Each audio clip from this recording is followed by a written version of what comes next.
My name is CJ Jalayemi, and I did the design of Disney World. Walt Disney World isn't just a theme park, it's a purpose built city disguised as a story.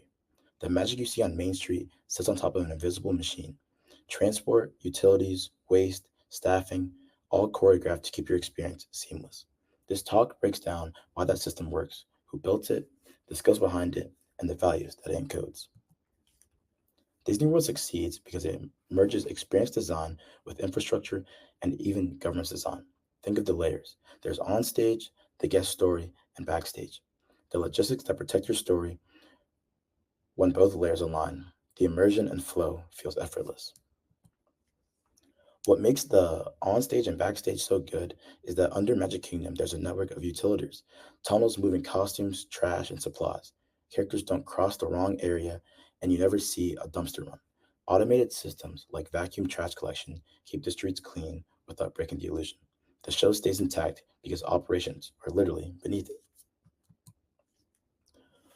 What makes it so good? There's arrival and wayfinding. Your visit starts with a theater. You park across the water, and then you're approached by a ferry or monorail. The crossing builds anticipation and hides the parking sprawl. Inside the park, the castle acts as a visual magnet that anchors wayfinding. Transitions, music, textures, foliage, masked with boundaries so you feel story, not logistics. The builders were WD Enterprises, now known as Walt Disney Imagery. Combining artists, writers, engineers, and operators, key figures include Walt and Roy Disney, and designers like John Hench, Mark Davis, Herb Ryman, Claude Coates, and Bob Kerr, each bringing something different, whether it be story, color, the environment, or just ideas about transportation. The disciplines behind Disney World was that it's a radically cross-disciplinary industrial and environmental design, architecture and landscape with civil and structural engineering. There's geotechnical and hydrology for the lagoon and landfill, transportation engineering for ferries and monorail, plus human factors with wayfinding graphics. There's lighting, acoustics, horticulture. It's a city worth of skills focused on a narrative goal. Disney World encodes in vision, control, efficiency, and a kind of optimistic futurism. Their priority is protecting the guest story, predictability over randomness, cleanliness over entropy, convenience is a value too. They clear sightlines, intuitive paths, reliable transport. These choices reflect what the designers believe is good feels like. Now, there are some perspectives that are left out, and there are some that are included. Imaging operations, leadership focused on protecting the guest story is something that they really strive to protect. They have middle class vacationers able to have frictionless leisure. They have vendors and partners aligned to show standards uptime, and there's increasingly accessibility and usability within the park.